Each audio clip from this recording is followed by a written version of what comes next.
Alright, so welcome back to some more MX versus ATV All Out early gameplay footage, news, and information. So, with the game being just about 2 weeks away, March 27th, some people are still asking when it releases. March 27th is the official release date. Now, if you pre-order on PS4 and Xbox One, you get it 4 days early, so March 23rd you can be playing it, but officially March 27th. Racer X Illustrated, Racer X Online was able to post this early gameplay trailer, I guess. It's about 2.5 minutes, and it shows just different aspects of the game, basically. So some things maybe you're curious about you hadn't seen yet just happened today. I will leave a link to their YouTube channel and their webpage. There's a few things they talk about there as well, but we're going to let this play and then come back and discuss it when it finishes.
Okay, so there you have it, the Racer X Online gameplay trailer just ahead of release, which I said again was, or will say again, is March 27th.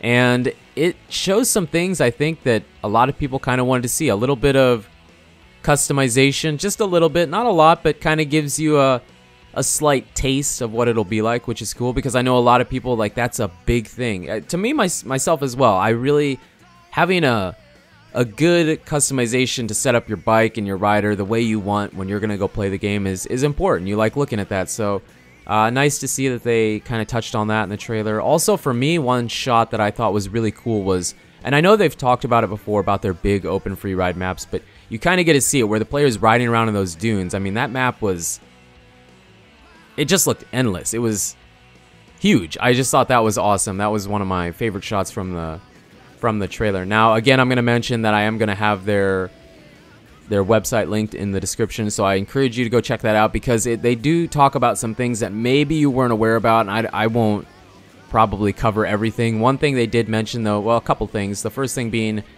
that when you start the game, you're just dropped right into the game right away. When it loads up and it starts, there's no main menu like typically there has been. It's just you're right into the game, and then you navigate to what you want to do from there.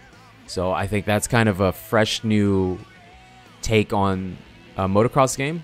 That sounds quite interesting to me. And then another thing with the career with these games, typically it's always been you do one race, you beat it, no matter how you finish, and then you move on to the next one. Just like one main event series, you set the laps, stuff like that. I believe they said that there's going to be qualifying sessions you can do, so you'll be able to do more than just the main event. And while they may not have the replica supercross tracks or anything at the moment, we don't know what'll happen later. For all we know, there could be works of something coming later, but you can set qualifying sessions for the races, which is really cool. I'm glad to see that. I think that'll be a nice, interesting addition. Also, they do talk about the terrain deformation, and a lot of people have been wondering about the ruts and blah, blah, blah, blah, blah. How rough does the track get and stuff like that.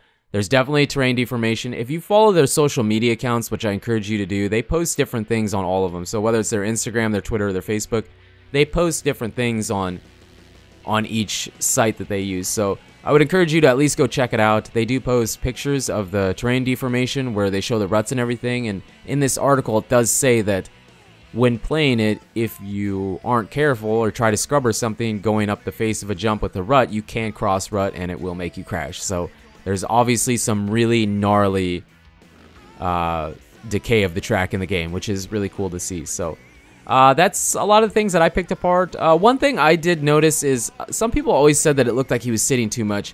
And while I do see that at certain moments during this trailer, you do see where he is standing up. So I think he's sitting sometimes, and I can clearly see when he's standing up. And I'm sure the player is probably leaning back. If they're leaning back, you know, it looks different. It looks like he's sitting more. Definitely leaning back right there, like right there for specifics. So I don't know if they tweaked on that or not, but I think maybe it's just because I'm looking at it more closely. I think it looks better than when people were complaining that it looked like he was sitting too much before. So just my little thought or opinion. Let me know your opinions in the comments. Always like reading those and trying to respond to some when I can. But you guys and girls are absolutely amazing. Thank you so much for the support on the channel lately. It really does mean a lot. And until the next video, take it easy.